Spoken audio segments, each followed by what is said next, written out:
Well, good morning, everyone. We're at 9:30, so these hearings can resume.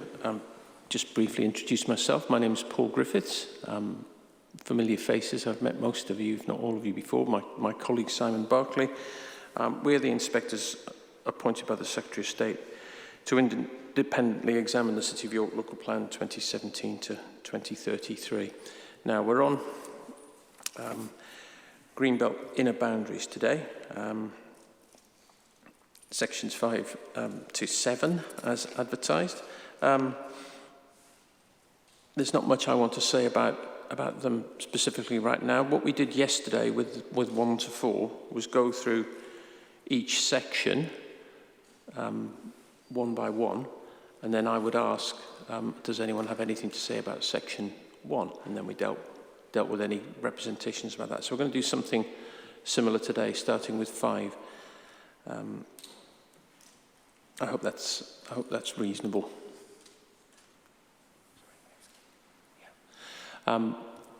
Carol, Programme Officer, who you'll all know. I think there are probably some housekeeping announcements that need to be made. You'll all be used to these by now, but they do need to be done. Carol? Morning. As previously stated, there's no scheduled fire alarms programme for during the examination. So if the alarm does sound, please make your way to the nearest exit and gather on the corner of Claremont Terrace, which is outside the GMB building, which is just to your left as you go out of the door. Do not stop to pick up any of your belongings, but exit as quickly and safely as possible following the green fire exit routes. Do not enter the building again until a fire marshal or member of the fire service tells you it's safe to do so. Please use the main doors to access and exit the building at all times. And for security purposes, do not use the side doors unless you are a wheelchair user and there's someone there to unlock and relock the door after use. Just to also make you aware, there are other people in the building using the building at the same time, so there may be other people knocking about and using the doors. The toilets are just on that, behind that wall on that corridor there. There's water available on the desks, and if you're in the gallery, there is water available down here in the foyer if you need to go and get some. The other refreshments are available to purchase from a range of shops on Gillygate, and there's also Sainsbury's Express in Bootham. Just to remind you as well that these proceedings are being filmed, so if anybody does have any issues with that, contact me and we'll locate you in a place where you can't be picked up on camera. And the Wi-Fi details are Citadel Guest and the password is General Booth 1883, and these details along with my details are on the wall either side of the room. Thank you. Thank you, Carol. I didn't do this yesterday, but there are a few more people here today, so I'm going to go around the room and ask if you can briefly introduce yourself. I can't see nameplates, unfortunately, without my glasses. Mr. Relvin, can I start at this corner? I'm David Elvin QC and Scott Linus QC for York City Council. Jane Healy-Brown from Arup on behalf of the Council on Greenbelt Matters. Catherine Jukes, Directions Planning on behalf of a number of clients. Morning everyone, Stuart Natkiss, Barton Wilmot on behalf of Barton David Wilson Homes. Good morning, Mark Johnson from Johnson Mowat on behalf of Taylor Wimpey and Redrow. Richard Bramley, Heslington PC. Rose Hilton, Heslington PC. Morning, Chris Wedgwood. Thank you. Thomas Pilcher, Pilcher Homes. Morning, Joe Perkins from Banks Property. Good morning, Adam Key, Planning Director at Savills on behalf of the retreat. Thank you, that's helpful. Mr. Linus, was there anything the Council wanted to say in opening this morning?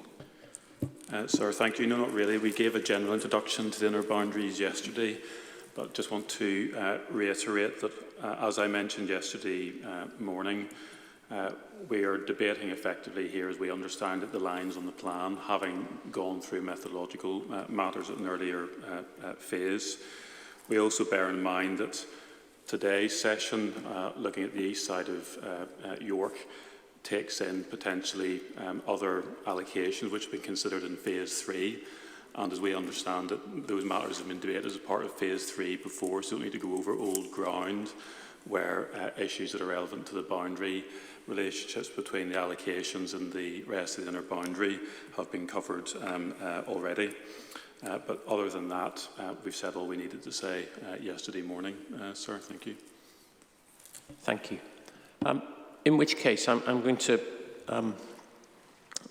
set out on a tour around the boundary in the way that I said I would. So I'm looking at, as I wasn't yesterday, topic paper 59D. So I'm starting with inner boundaries sections 5 to 6. So start with 5, logically. With section 1, it runs from section 1 all the way around to section 41. So there are a number of smaller elements all put together to form a boundary around that part of the city. Does anyone have anything they want to raise about this particular section of boundary? That's section 5. Mr. Pilcher, go on. Sir, thank you. Do you want to do it in a logical, number by number basis where you go 1, 2, 3, 4, 5, or do you want people to sort of, what happened yesterday is people sort of jump around and say, well, I've got an interest in number 20, let's talk about number 20 for half an hour. I'm happy to deal with it that way, as long as we're within, at least half an hour, within section 5, rather than section 6 or 7. But if it's in section 5, I'm happy to deal with them in whatever order. So go on. Okay, sir. I'm happy to get going. So the boundary that I'm here to talk about extensively for another 42 years is inner boundary, section 5, number 20. And actually, by chance, you've had different maps over the last 4 years. This one that we're looking at today, I believe, we're all looking at the same document, which is EXCYC 59D, and the page number in the bottom right-hand corner is A3436.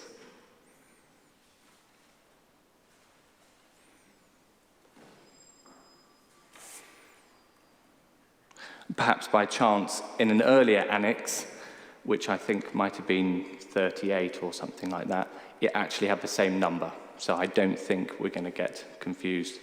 It was a different line. It was much longer when it was boundary 20 in section 5 in an earlier one. But this one is actually convenient in its shape because it's all a boundary alongside land that we own and previously developed.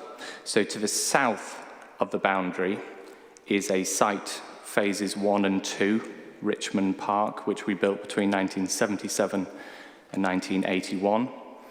And above the line, which we obviously are talking about, would be phase 3, Richmond Park. And we're not sure when we will get to build it, but one day we will. The purpose of my comment today is to say that we recommend a main modification. We've submitted it in writing, but just to state what that would be, is we recommend that the red line would follow a more readily recognizable physical feature that we believe is likely to remain permanent, and therefore it would be more sound and compliant with the MPPF, and the boundary would namely be the inner boundary of the ring road, so the York Outer Ring Road. Now, you've obviously seen this document and you've been through it, and we know that the City of York suggests that the York Outer Ring Road is not an appropriate boundary, but obviously we're here to say we understand their position, but we don't agree with it. So we're hoping that when you get to do a site visit, that you will see our side of it, and you'll see that when it comes to sustainable patterns of development, when it comes to not unnecessarily covering land that need not be covered, that the evidence we present makes you agree with us and that the boundary should follow the ring road. Now, In my submissions, written submissions, I've written that the ring road, the boundary could follow the ring road all the way down to the roundabout. It would then join the Monk's Cross link and would be outside of the ST8 site. Now, obviously that jumps the gun on an awful lot of boundaries, which we're going to come on to, and it connects to a lot of the conversations you had in phase 3, where Mr. Johnson represented ST8. But nonetheless, I'll just stick to this area for now. So, when it comes to the key evidence, the City of York over the last 20 plus years have been putting together evidence which we're still using on the same draft plan, and cumulatively their evidence in what was a topic paper TP1, it set out things that they were going to analyse when it came to the necessity for Greenbelt purposes, and they cumulatively built up figures, and they had pictures, and by the end we ended up with figure 7. Now I know Mr. Griffiths has come to this long after figure 7 was issued, but you may know it as a document. Do you want me to find the EXCYC number?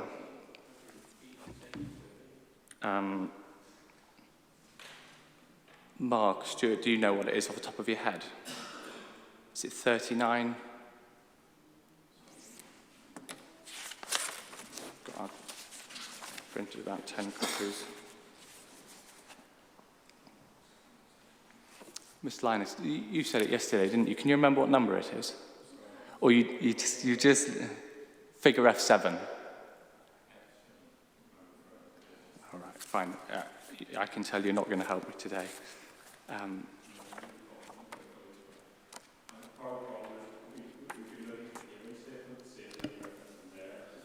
we can't see any reference to this site in the hearing statement, so we're trying to catch up. Okay.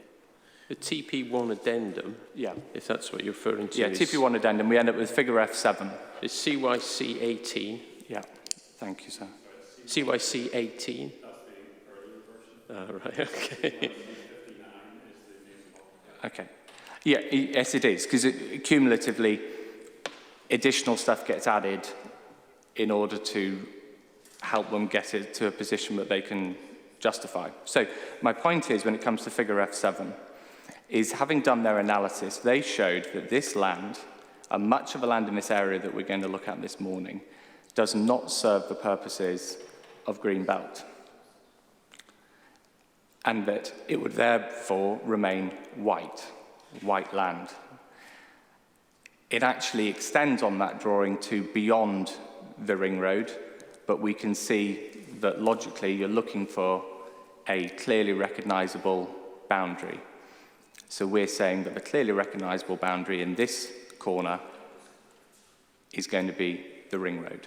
Forgive me for interrupting, Mr. Percher, because of the nature of what you're saying, I do want to be clear about which document it is that we're referring to and where within it as well.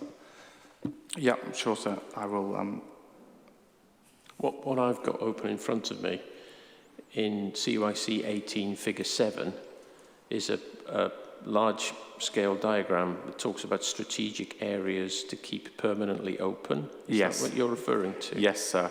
And it's on page 21. Yeah. So I'm just going to. So that figure basically shows this area, and I don't know if you can see this area on that. Well, yeah, it's quite a large-scale map, but I think, yeah, just about. So you can see that. What we consider is that this area, and I know Mr. Linus doesn't want us to talk sort of site-specifically about site selection and so on, but it becomes obvious that this big notch is owned by one party, a small, medium, local developer. I see it's that figure 7. That figure 7. Thank you, sir. So what we're trying to say is they've identified that that does not need to be kept permanently open. And then I know, and I accept Mr. Linus will come back and say they did further additional work and they've added other things like the potential views from Sheriff Hutton Bank or whatever may have an impact on the historic character of the city, of the long-range views. Now, My representations say that I don't believe that, and that when we're setting these permanent boundaries, which are going to endure well beyond the plan period, that we should be setting them in line with the framework. And the framework would ask us not to unnecessarily cover land that need not be kept permanently open. I'm not saying that this land has to be either an allocation or greenbelt. I'm just saying that the boundary is the wrong position.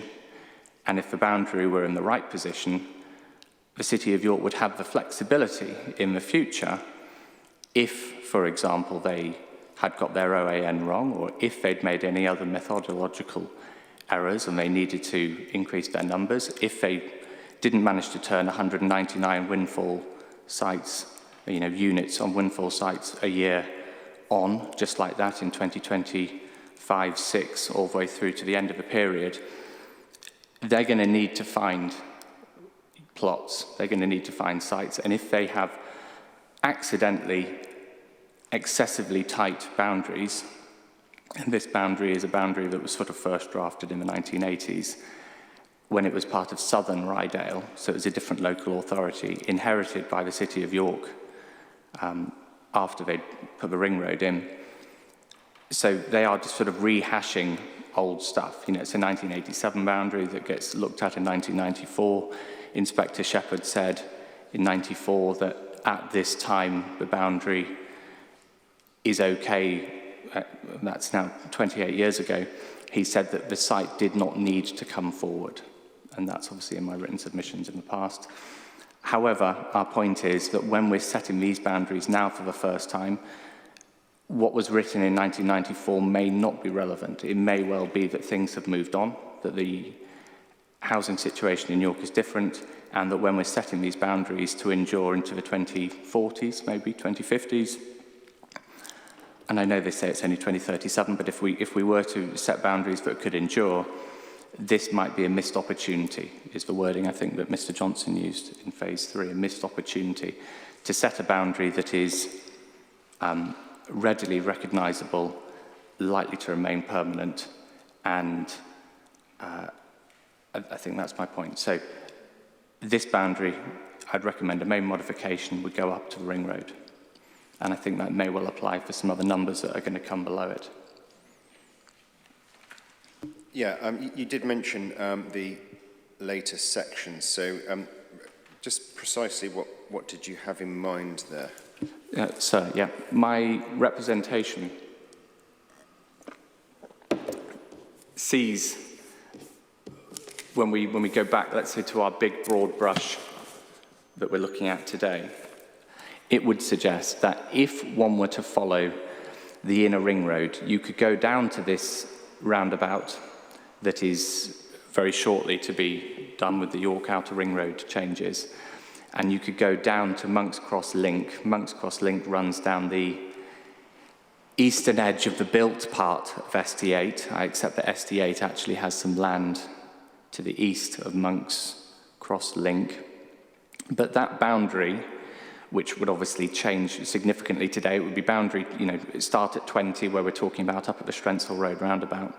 It would be much clearer, much more readily recognisable, and it would give the City of York a large area that it could bring forward for sustainable development, sustainable patterns, because it would get rid of all these fingers and all these other problem areas which it's trying to install as effectively buffers. And it will give them a much greater opportunity to manage the numbers that they need over future years. Okay, I think I understand that. So in effect then... It would run down to 28, the top of 28. Yeah.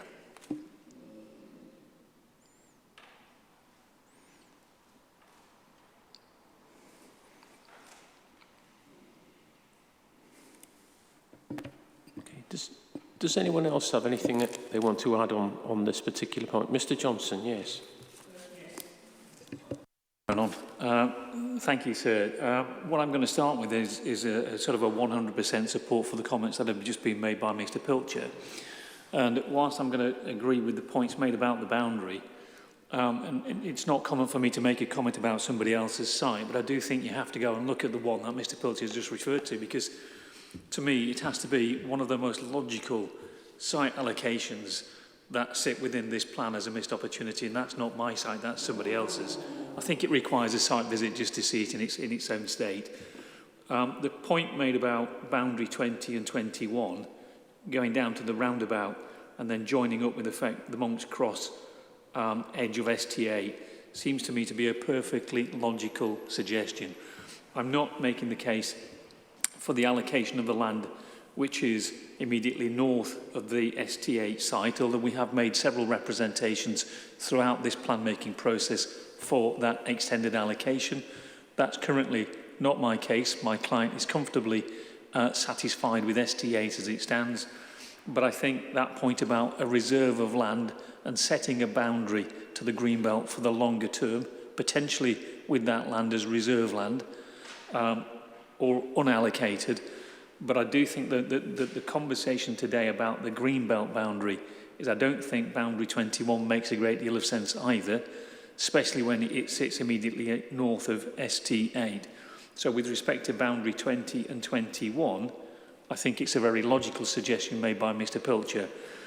Now, just to add to that point, you've got my points with respect to boundary 22, which is the rather odd finger of land that then abuts ST8, and I don't think, sir, I need to repeat that today, I don't think we've made that point perfectly clear.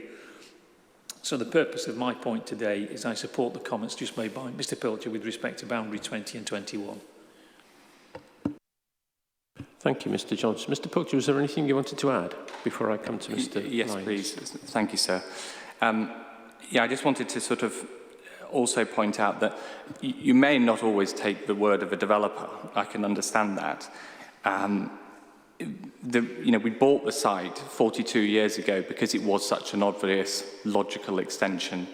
And we would say a more satisfactory northern boundary for Huntington, which is where our offices were at the time, and we built 400 houses in the area, and obviously those customers are now our most active NIMBYs because they don't want to have anything behind them, and I understand it. But when it comes to getting this right for the City of York for the long term, I thank Mr. Johnson for that. My final thing I wanted to ask you to do, obviously, is I'm going to hope, I thought you may have already visited it, but if you have not, we would obviously love to provide access to it. It is an area that has no public access, contrary to something the City of York once wrote.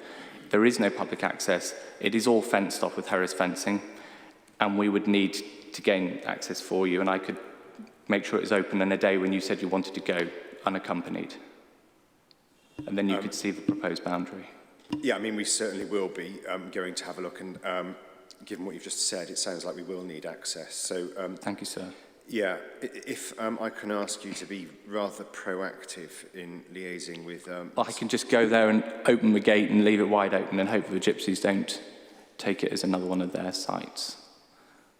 Yes, it's likely to be around October time. Okay, well, I could leave it just unlocked and hope for the best. Yeah, that's my up risk. to you entirely. Thank you. And then my final point would be is that it's not just my word that you're asking. I'm hoping that you're going to see it and make your own opinion. Driving around the ring road, you don't really get to see it at all. That's the problem. Or it's either a problem or it makes it quite plainly clear that what's been written is not factually correct, that its openness is not apparent when you're going around the ring road. You need to go onto the site to see it. But there have been 2 applications on this site. You have probably seen it in its list of core documents. The appeal number, if I can give that to you again so it's handy, it ends up with an Inspector Drew on behalf of the Secretary of State writing that it would deliver a more successful urban edge than which presently exists, and that the proposed landscape mound has a potential to more effectively screen views towards existing and proposed housing within a relatively short period. And then it's also been assessed to say, under Note 257, the proposed development would not harm the landscape character and setting of York. And the reference for that would be appeal, so APP /C2741 /W16 /314 9489. Snappily titled. So, thank you very much. Okay, does anyone want to add anything about this particular part of the boundary? Mr. Natkus? Not this boundary. So it's section 5, but a different site. So I didn't know if the council wanted to respond before I start talking about different. I think that would be better. Mr. Linus. Thank you, sir. Just a few comments and I'll pass on to Ms Haley Brown. Just to be absolutely fair to the party, sir, I see that you're looking at the blow-up. Because of the way this point has been raised, one also obviously needs to bear in mind the boundary for ST8, which isn't shown on that blow-up that you have in front of you. You'll be aware of the site, obviously, but it's boundary 27A to C, which comes north of where 27 is shown on that blow-up, just to be absolutely clear about the area that we're looking at. Beyond that, sir, I think really this is folding back into methodological points in truth. We've been catching up on what Mr Pilcher said, because the points particularly about boundary 20 and so weren't raised in his hearing statement, but nonetheless, to pick up on the points that he raised this morning, the figure 7 relates to the earlier topic paper document that we reviewed after the letter that was written by the inspectors following previous phases. And the methodology was effectively reviewed in the light of those subjects on the issues that you raised. And that does not, that topic paper does not reflect the up-to-date methodology that was being used by the council to derive its boundaries. That deals with figure 7. The next related point, again, it's methodological really, but we do have to take exception to the suggestion that what we've done in the boundary exercise is simply rehash old work. It's pretty clear from either looking through the PDFs of the annexes or taking a print out of the document that there's been extensive work done to look in detail at the boundaries according to the methodology that has been prepared. The third point I want to make is that really what Mr Pilcher is doing is repeating a point that he essayed yesterday on the need to have flexibility in the boundaries that have been drawn too tightly around the built-up area. And I won't repeat what I said yesterday, which is that the boundary setting exercise has taken into account the council's strategic housing needs with flexibility built into its approach, both during the plan period and beyond, such that safeguarded land is not required in our view. And I don't need to go through that again. As for the actual boundary points, when Mr Pilcher got to those, I think really this debate about the specific boundary length that he mentioned and the wider boundary point that Mr Johnson joined in with in terms of taking the boundary up to the ring road, it's really about this dispute between emission sites trying to take development out to the ring road or the analysis that's been carried out by the council in the annex, particularly in relation to purpose 4 as the main Greenbelt purpose. In relation to boundary 20 in section 5, I'll ask Ms Haley Brown to deal with that as best she can, given that Mr Pilcher didn't mention that in the hearing statement. But the analysis for boundary 20 is set out at A3 440, and for boundary 21 to 27, it follows immediately on after that, 442 up to 450, and in there we explain essentially why the boundary should be drawn where it's been suggested, rather than taking other land up to the ring road. It largely falls down to a difference of view on essentially what the contribution of that land makes to the understanding of the historic character of York. I can ask Ms Haley Brown to explain that, please. Thank you. Just two short points to add to what Mr Linus has said. So the description of the boundary at section 520, as he says, is A3, page 440, and that describes that they are recognisable permanent features along that boundary, particularly around the rear of the properties. And in terms of the purpose 4 point, I think the key thing to note is the purpose 4 methodology in terms of the compactness of the city and the rural setting, particularly from the ring road of the city, which is the reason for not extending it up to the ring road as suggested. And this is all set out in the methodology, which was then in the topic paper CYC 59D analysis, which supersedes the topic paper that had been previously referenced by Mr Pilcher.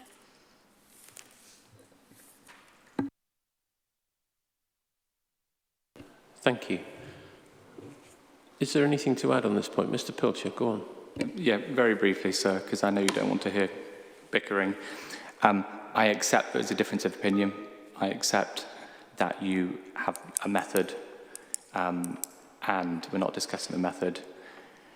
And what I would say is when it comes to the strength of the boundary, you refer to, oh, well, it's a straight line and so on. Well, actually, we already have a problem in that area in that originally when we bought the land to the south and built Richmond Park 1 to 99, we didn't own the hedge and boundary to the north of that site, i.e. what you're using. So actually there's a gap in that area, and we have a series of problems where half the homeowners have basically nicked a bit of land and so on. So in actual reality, when the inspectors stand there, they'll see a bunch of boundaries, they'll look at some old field hedge which people haven't cut down, they'll look at some bits where people have put fences, etc. It's the type of tatty, you know, short-term, indecisive boundary that is not a clearly recognisable feature. I think the framework makes more references to roads, rivers, edges of woodland, things that are more permanent than just a whose boundary is it anyway, oh, well, I put my fence there 20 years ago, what can you do about it, etc., all that sort of stuff. So I don't think it's a great boundary, and obviously that's why we've been here to represent ourselves, and we hope that the inspectors are able to see it in person. And all I can do is do my best to try and bring forward deliverable sites and deliver the houses that we need. Thank you. Thank you, Mr Pilcher. We certainly will go and have a look. Don't worry about that. Mr Linus, was there anything you needed to add? No, sir. As I said yesterday, we accept there are questions of judgment to be made here. You've got obviously no objection at all to you looking at the site. You need to do it, and you just have to reach a view. That's helpful. Thank you. Anything else on this stretch of boundary, or shall we move on to another one? Mr Natkus? Sorry, so Miss Dukes has just asked if she could jump in front of me, because I think hers is next chronologically, so it probably makes sense. Okay, happy with that. Go on, Miss Dukes. Thank you, sir. Yes, it's just with us talking about 20, I was then just want to make a point about 21 through to 27, which is the next section on, because I really do struggle with the way that the council actually looked at defining some of these Greenbelt boundaries, especially as we're looking at setting them for the long term and the future. In looking at the council's annex, the 59D, I think we're on, what it shows is the Greenbelt boundary around the outer edge of the city. And then what I understand is then the assessment's been undertaken in respect to those boundaries. But I think we need to remember that actually we're looking at the longer term as well. And if then we look back to the proposals map, we've got site 27, ST8 that's on the proposals map. And this assessment, it doesn't feel like they've then made that connection between that assessment of the boundary and then the relationship and the implications then of making the allocations. So what we've then got is this assessment in isolation for sections 20 through to 27 that don't then link, or I can't find the analysis and the point at which they've then looked at that implication alongside the allocation at site ST8. Because in allocated ST8, what we've then got is this narrow slither of green land wrapping, inserting itself between the urban edge and the allocation that to me, that green wedge, that green linear strip, it just does not satisfy any of the 5 purposes for Greenbelt. So there's a disconnect there between the short-term boundary and then the long-term aspiration and expectation of the plan. But in terms of 5 purposes, a green slither, if we could look back, I mean, how is that helping to safeguard the countryside for encroachment? Just for the avoidance of my doubt, when you say the green slither, where do you mean? It's the section that's created. So if you look at, please, boundaries 21 down to 22, it then starts to turn its way 23 through to 25 before returning up to 27. Now, in allocating site ST8, that section between 21 through to 27, I mean, 27, does it even... 27 disappears. I hesitate to point out that we have debated this during the phase 3 sessions, and we spent a lot of time on this green area. Yes, we have, and I'm not proposing that we let that go too much further because it's repetitive and we have heard it before. But what I'm particularly interested to know, though, Ms Dukes, is where you think the boundary should go.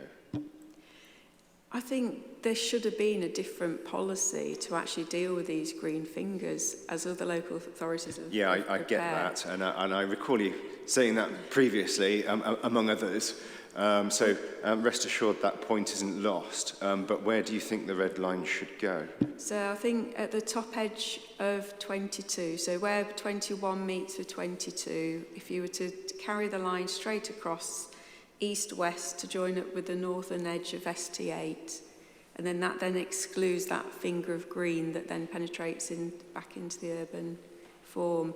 The whole point is that there's these fingers all over the district. Some of them do make sense because of their depth, their width, their character, but then others such as this, and then the one at Willow Bank, which is boundaries 11 to 15, they simply don't make sense because of their scale. And it's one of scale and purpose that's really bothering me when we then go back to the 5 purposes of Greenbelt, especially given the analysis and the council's conclusions, which actually to largely actually say that they don't actually uphold the purposes of Greenbelt policy.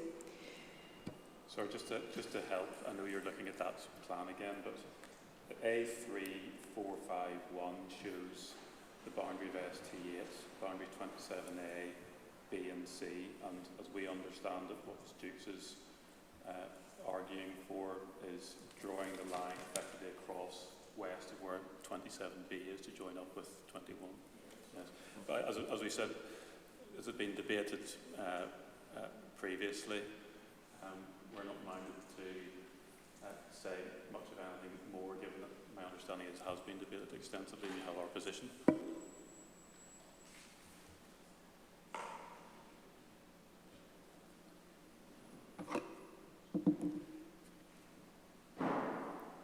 Okay, yeah, I mean, I wasn't here for that discussion at the last phase. That's what I'm. Sir, neither was I. Right. Okay. Sorry, sir. If I may. Okay. But the point was well made at that session.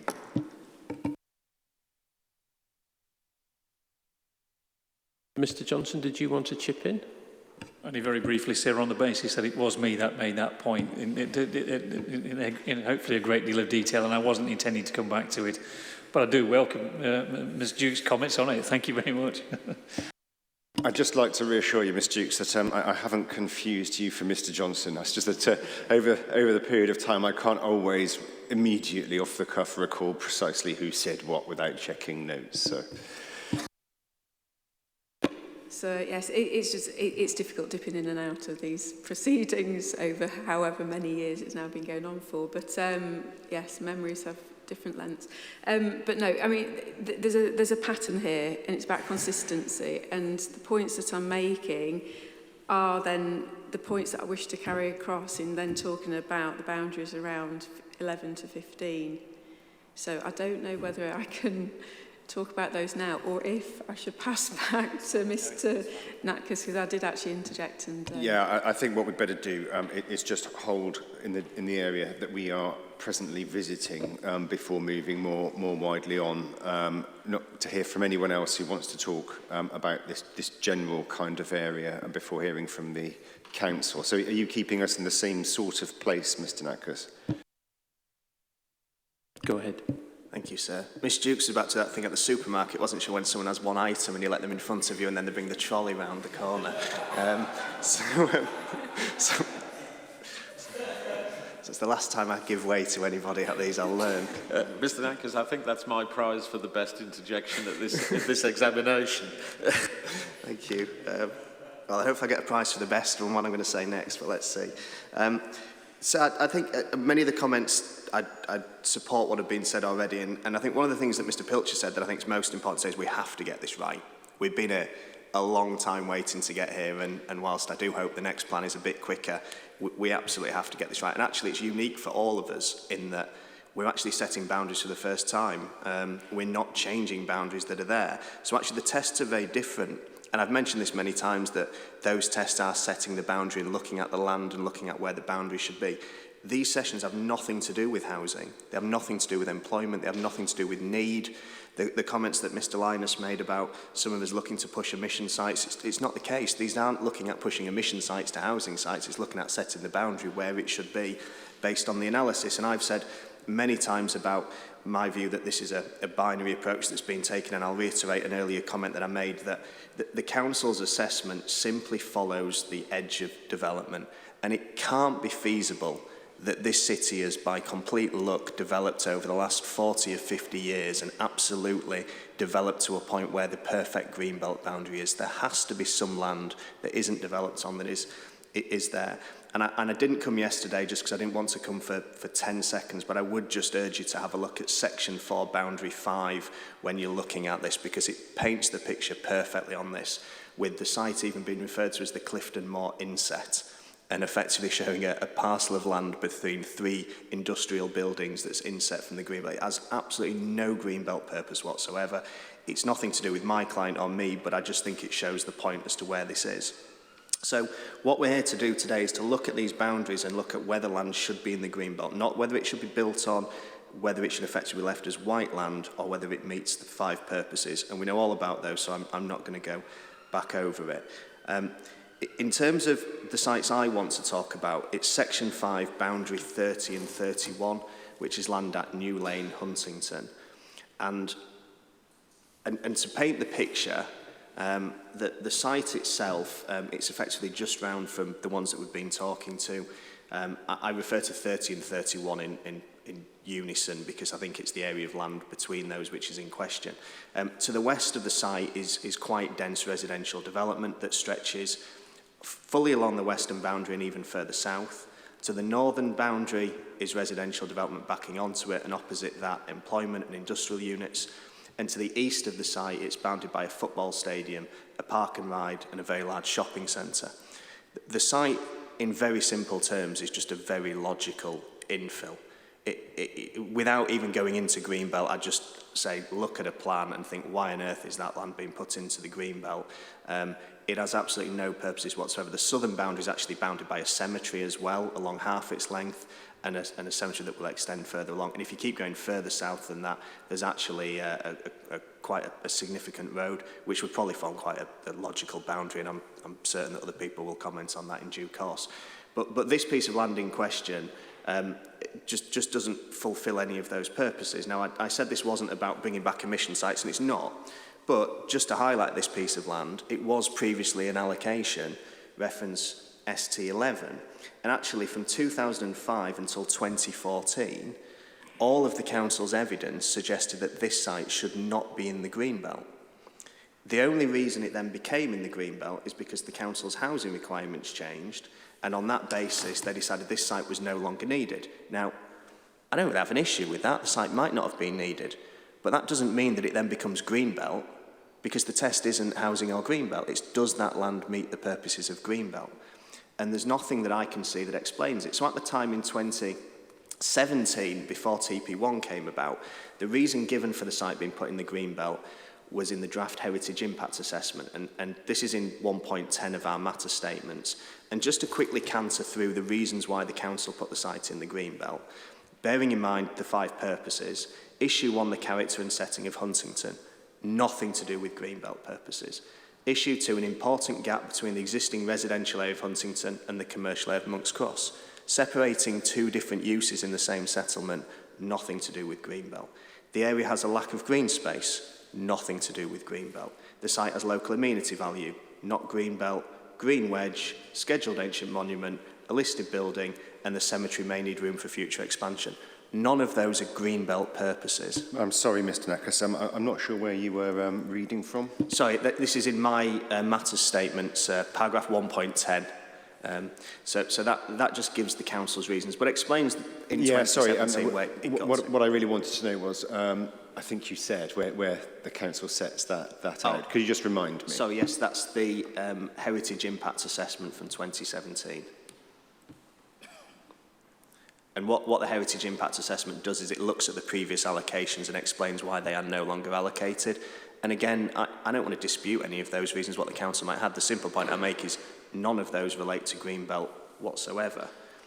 So then we got to the previous version of TP1, and I know the answer that will be given, which is it's been superseded, and I accept that. But again, it is an important piece of the chronology of this. And figure 7's already been mentioned, which shows that this site doesn't have any impact upon the site. The site-specific analysis for why the site was included in the Greenbelt again referenced listed buildings and scheduled monuments and separation of commercial and residential uses. The scheduled monument and listed buildings was explicitly referenced in your letter to the council as not being sufficient grounds for putting land in the Greenbelt, hence the significant change in the methodology. So that's sort of the background of the site, which shows how it's never really been justified for being in the Greenbelt. Mr. Linus earlier talked about the rehash of the methodology and said, no, it's not. It may not be. It is a completely different methodology. But equally as surprising that the city has accidentally found the perfect Greenbelt boundary is the fact that 2 completely different methodologies actually come up with the same boundaries, because hardly anything changes in this. The vast amount of the boundaries remain exactly the same. So I think... Yeah, I don't want to go down the road of analysing methodology, because I've spent enough of my life doing that already. Yeah, absolutely, and I don't really have any intention of doing that, because we could be here for a long time.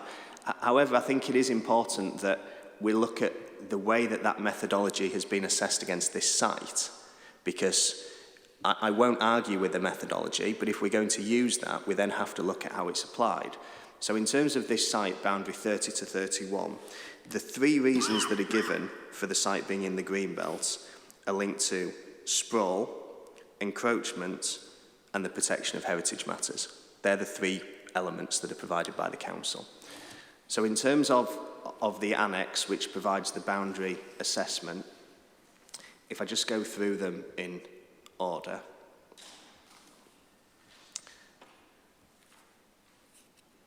So in terms of heritage, the council have now introduced the assessment of compactness. And again, I think this is one, sir, that I would just invite you to go to site and have a look at the site in terms of looking at it. But the council's first test in terms of heritage is now, should the land be kept permanently open as part of a wide or dense compact city in an open or rural landscape? And the second test is about the scale. So just on that one, as I've said, and there's an image in my matters statements of the site, an aerial image so that you can see it. When it talks about kept permanently open as part of a wider view of a dense compact city, if you stand in the site, you've got a cemetery, residential development, a football stadium, and a park and ride fully enclosing the site. There's no views of this as a compact city. In fact, as I said, it seems very much a logical infill.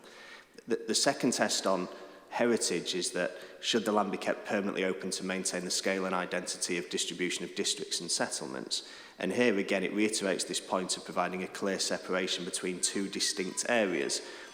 And apologies. Sorry. And it references the separation between Monk's Cross and Huntington. And again, I don't want to get into this in too much detail, but there's just one quick point I want to raise for you as not being local, that Monk's Cross is effectively a commercial name given to a shopping centre in Huntington. it's not a separate settlement that has a shopping centre. It is just the commercial name in the way that Meadowhall is to Sheffield or the Trafford Centre to the Trafford area of Manchester. So the separation of Huntington and Monk's Cross doesn't actually exist. It's the separation of a shopping centre in Huntington and houses in Huntington. And every single business on Monk's Cross has an address of Huntington. In fact, the football stadium isn't in Monk's Cross, it's actually in Vanguard, which I think is very clear that that is a commercial name, whereas Monk's Cross does feel like it may have some historic settlement. So, again, in terms of, from a heritage perspective, putting this land in the Greenbelt to separate houses in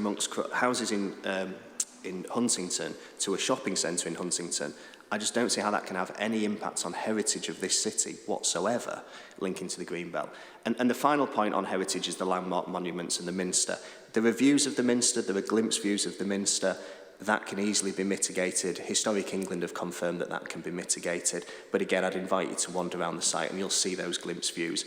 And again, we're not saying this site should be filled with houses. It could just remain open, in which case those views of the Minster aren't lost. They don't have to be lost as a result of it being in the Greenbelt. So that's heritage. The second reason is sprawl, which is a new reason because it wasn't in the old version of TP1. And again, in this, looking at the council's methodology of sprawl, the first test, so I've just lost my page. The first test on sprawl is that land is connected to the urban area and therefore relevant for sprawl. That's every site around the edge of York, so that's not special to this. It's almost just a bit of a tick box. Can sprawl occur because it reaches the edge? Yes. So 4.1 in the assessment gets green. 4.2, the land does not have an increased risk of sprawl through the presence of existing structures. The council give this a red colouring, which I presume means it doesn't comply with that effectively, i.e. there wouldn't be sprawl, and it goes on to say there were limited buildings or structures on the open land. So 4.3 within this then tells us the land adjacent to boundaries 30 and 31 is constrained on 3 sides by these boundaries which serve to contain and enclose the land which would prevent sprawl. So it passes the tests. However, it then says, however, although it is enclosed on 3 sides, it is of sufficient size that sprawl could take place within it. That isn't a test that occurs in the methodology. It's not a test that is applied to any other site in here. And I don't really understand what it means in terms of saying, well, okay, because of the buildings around it, yes, it won't affect sprawl. But it's quite a big site, so sprawl could happen within it. Either the site is capable or it's not. And I think this proves it's not. And this is my concern about this being retrofitted to meet the previous boundaries, that sprawl's now been added, but there's no evidence. And the final one is encroachment. And on encroachment, again, 5.1, the land is characterised by largely an absence of built development or urbanising influences. Again, that's every piece of open land around York. It doesn't make any individual assessment of pieces of land. It then says that the land functions as part of the countryside in terms of relationships or acceptable uses within it, going on to say that it largely functions as part of the countryside being used as grazing land and has very few urban influences within it. 100%. There's very few urban influences within this land because it's a field. But it's bizarre that you can stand in the middle of the field and say there's no urban influences whatsoever, but then see houses, a cemetery, and a football stadium. It can't possibly be that there were no urbanising influences to this site by ignoring everything that's outside the site. And I think that's a fundamental issue with the assessment of this, that yes, the site does have an open... So the site has no built form within it, but all 3 sides of it do. And then the final element is the land contributes to the character of the countryside through views and accessibility. Again, I have no idea where these views of accessibility are. It says the land functions as part of the wider countryside, being predominantly in agricultural use with some recreational use. It has no recreational use. There's no access to it. It's grazing in the test above, it's agriculture in the one below. It just feels very odd, does the assessment of encroachment, and seems to completely ignore what's around it. I think that's my analysis of using the council's methodology because this is their evidence.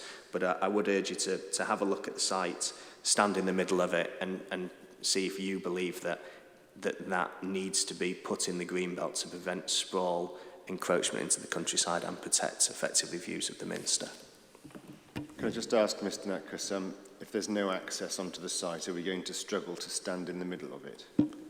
I would be very happy to liaise with the programme officer to get access to the site for you, sir. Grateful for that, and as previously, if I could ask you to be really proactive in that regard, that would help us out immensely. Thank you, Mr. Natkus, and I do apologise for the interruption. It's one of those days, I'm afraid. Mr. Linus, was there anything you wanted to say in response? Just very briefly for me, and then I'll hand over to Ms. Healy-Brown. I mean, saying that it's important to get it right doesn't actually take matters further. It's what we're all trying to do, and certainly what the Council is trying to do as far as Greenbelt Boundaries are concerned. Second point, I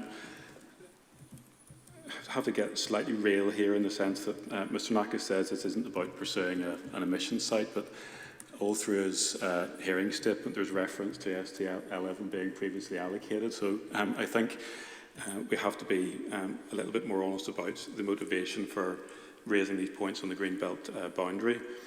Thirdly, as far as the detailed boundary points themselves are concerned, I'm not going to go through everything, but Healy-Brown can take up points, but insofar as the difference between the commercial development Monk's Cross and other parts of Huntingdon are concerned, they were recognised within the assessment. That's A3, page 467. And the view was that land provided a clear separation between two distinct areas which had widely divergent characters. And it was nonetheless concluded that the site was important because it acted to prevent the coalescence of two distinct areas, constraining a large-scale built edge of the modern development of the stadium and the Vanguard, and retaining a connection to the countryside to the south.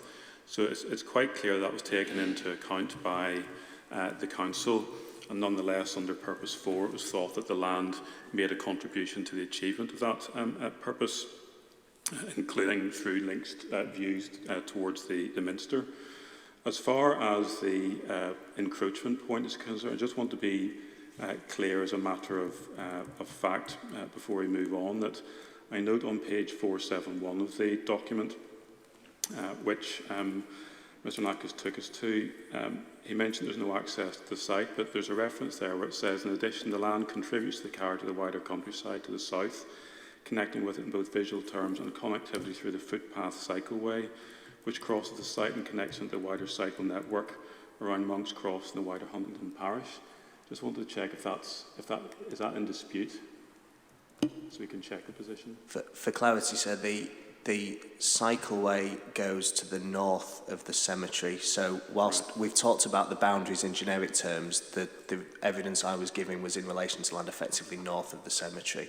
So there is a cycleway that actually runs down the east of the site behind the back of the football stadium and then cuts along the north over the cemetery. Thank you. When we say the site, we mean the bit of land that is proposed to be within the Greenbelt. That's correct.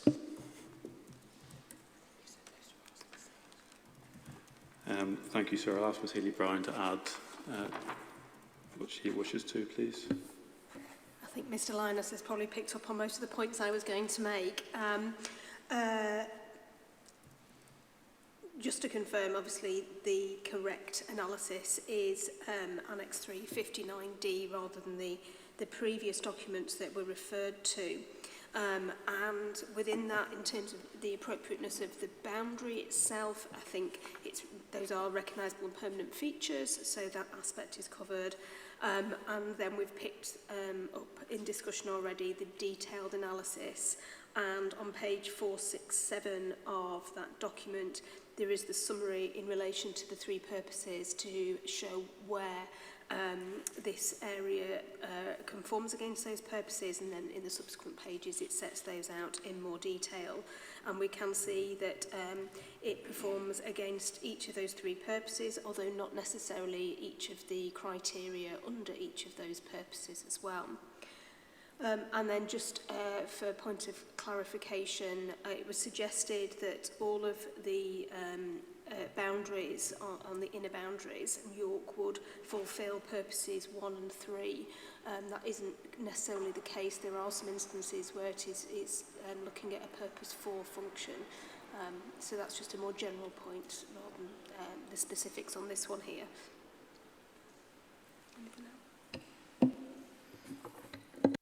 Thank you. Anything to add, Mr. Natkus, or have we dealt with this? Just a quick one, sir. The two areas of wildly divergent characters, again, I don't disagree, but I just reiterate the fact that that's nothing to do with Greenbelt, where the two characters are different. The Greenbelt tests are about merging of settlements, which this doesn't, because it's the same settlement, and there's no question of that. And actually, the council talk about it with regards to heritage, and that's what I'm saying is the issues of compactness. I just don't see how you can say this field is needed to keep a compact city when actually you've leapfrogged over it and built a football stadium, a cinema, a bowling alley and a huge shopping centre. It just seems very strange to say this land is vital for the compactness of York, despite the fact that there's a massive amount of development to the east of it. And in terms of purposes 1 and 3, apologies, just to clarify, I wasn't saying that every site meets it. What I was saying is when you look at the 3 questions in relation to sprawl, the first question is, does the land abut the built form, which every single site, when you're assessing the boundary, has to get yes on that because we're analysing the inner boundary. So it's actually, when you look at the council's methodology on sprawl, there are 3 questions that you answer, and by default, everyone ticks number 1. So the fact that you tick number 1 doesn't mean the land should be in the Greenbelt or it conflicts with anything. It's almost just it passes the first hurdle of being part of the inner boundary. So that was the point that I was making, rather than every single site passes it. And just finally, a lot's been made of ST11. The question wasn't asked of me, but I thought I'd answer it. In terms of where I believe the boundary should go, actually, it should go to the road to the south. So even though I'm not here representing people to the south of the cemetery, that land equally makes no purpose to the Greenbelt whatsoever. So if you look at, it's difficult to see on the plans because of where the aerial photos zoom out, but as you come down the eastern edge of Monk's Cross Shopping Centre, the road then turns the corner and comes into the city. And actually that is the very logical boundary. So in terms of sort of implying I'm here just to get ST11, no, all of that land should be kept out of the Greenbelt and should be kept as white land. So in effect, the boundary should go, if I'm looking at this plan, from the end of 28 to the end of 35 along the line of the road. Is that what you're saying?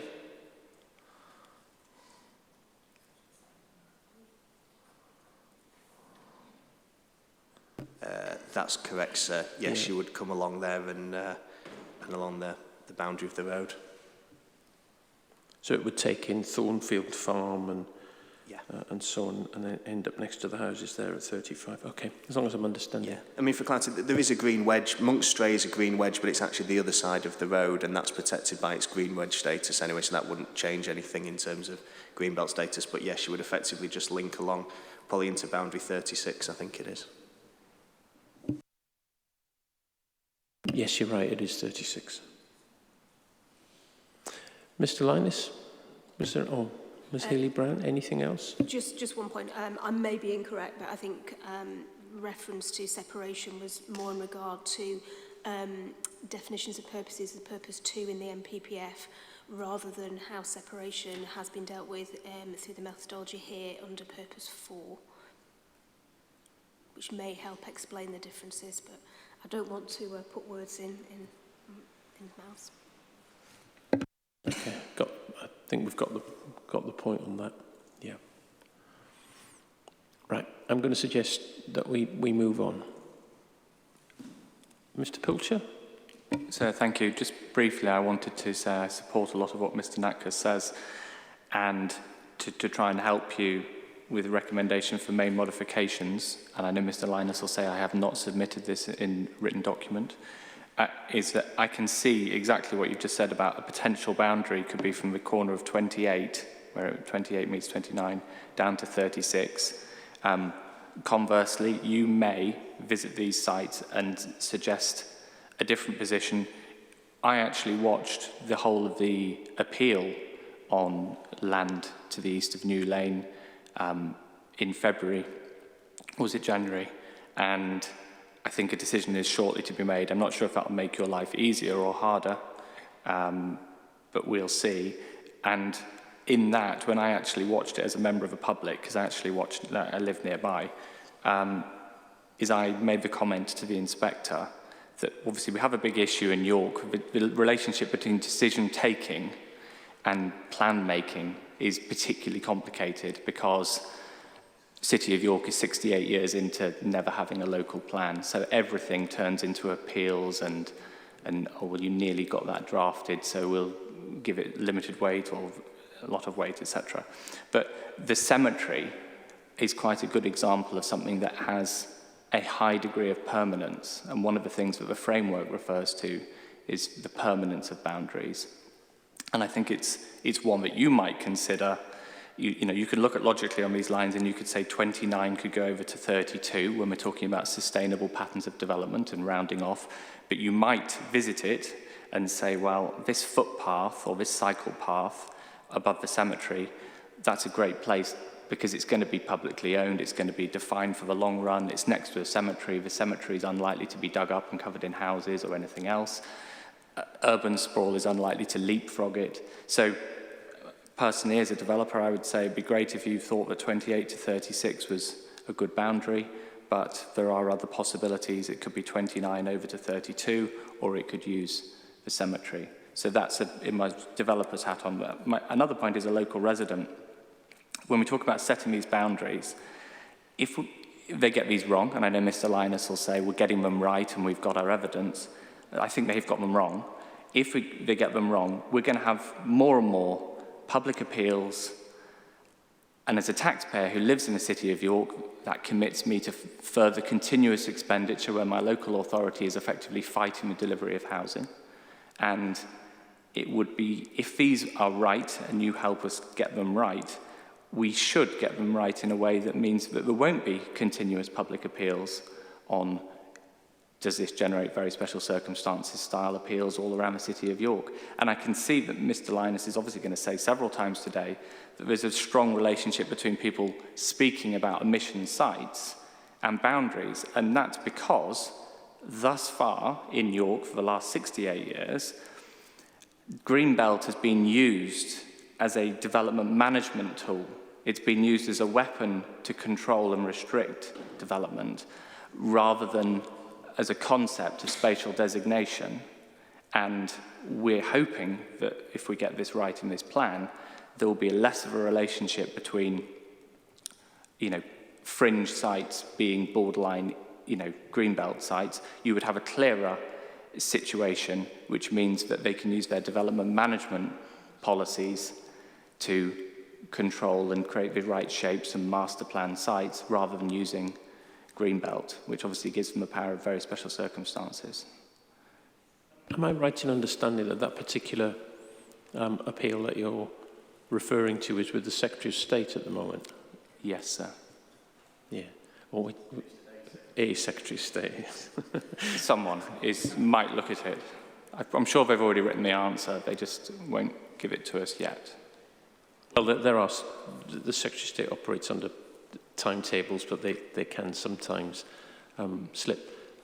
But yeah, if that comes out during the course of the examination, we'll have to address it in some way. Thank you. Does anyone else have anything about this particular boundary, or shall we move on to a different boundary? Yeah, go on. Joe Perkins representing Banks Property. I think it's a timely point to chirp up from my side because I think we abut missing access site. And I refer back to your opening comments yesterday, which is that we're discussing where the line is drawn for the Greenbelt. So we're choosing the location for the Greenbelt, regardless of any allocations within or out with the Greenbelt. The council stated that safeguarded land has already been addressed in various other hearing sessions, which we accept as methodological. It's not for discussion today, but it does not negate the need to identify clear, permanent Greenbelt boundaries as per NPPF 143. We also don't accept the council's position that housing need can be used as justification for failing to set clear, defensible boundaries. Mr. Nax's comments regarding a clear boundary never being set is something that we would agree holistically with. There's a number of appeals for smaller sites, namely like minor appeal sites for 3 or 4 houses on the edge of what's been called the inner edge of the donut in some appeal decision notices. where it's never been clear what is actually Greenbelt land at the moment, and that's the importance of what we're doing today, setting a clear defensible boundary that is not up for dispute in the future.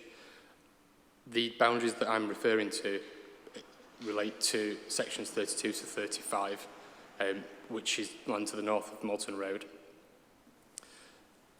The council, in their own assessment of the site, have referred to the, under 59D, that the Greenbelt boundary comprises residential rear boundaries, properties along Ferguson Way, Morrick Close, and a few other streets. These rear boundaries have already been eroded, similar to Mr. Pilcher's site, Site 20, where it's not clear where the physical features actually are because of what is on the ground at the moment. I'm sure when you go and visit the site, you will see that for yourselves. Another point that we'd like to add is that the collation of boundaries 32 to 35, that action in and of itself suggests that there's no clear sections of boundaries, boundary numbers, because I know we've been confused with sections and numbers over the last few days.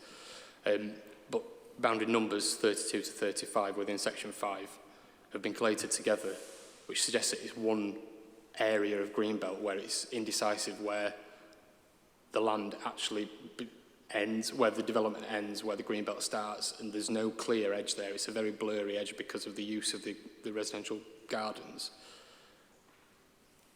The land which I'm advocating for is to the east of sections 32 to 35 and to the west of New Lane. We would suggest that the Greenbelt boundary should, as Mr. Nackis' comments were stated, should be extended southwards towards Malton Road and eastwards towards New Lane as a minimum. These are two clear, physical, readily recognisable, defensible boundaries that cannot be disputed in any appeals in the future. The land to the west of New Lane and north of Malton Road was previously allocated as safeguarded land or protected area of search at the time by the council. This therefore sets the principle that the council have decided that is, at one point decided that that was an acceptable location for a Greenbelt, and it's an appropriate location for the Greenbelt to end at New Lane and to the north of Malton Road. Nothing's changed since that time. Nothing physically has changed on the land other than the erosion of those rear boundaries. When it comes to the council's assessment of the site, the boundary in particular, the boundary's not been assessed fully against the 5 criteria. I think Ms. Winter yesterday mentioned comments about alternative boundary locations being considered. In the council's assessment at 59D, there is no alternative being considered formally in that document for this boundary to be amended to a different location. And the obvious location is southwards to Malton Road and eastwards to New Lane. Whether you were to go further towards Monk's Cross area that Mr. Nackis mentioned, there is development already on the land to the east of New Lane, which comprises the cemetery and a few houses dotted around there and a few other areas of built form. When the council have considered the location of the Greenbelt boundary in this particular area, which is at A3:479, there are no reasons suggested that relate directly to Greenbelt purposes. There's no clarification why the boundary is not at New Lane or Malton Road. The suggestion that the reasons proposed by the council are that it's the setting of the green wedge and it's various other elements that are outside the boundary that influence the land to the north of Malton Road. But those features are separated by a physical feature, which is the clear, obvious boundary, which should be the boundary of the Greenbelt, which is not Malton Road, which is not going to move anytime soon.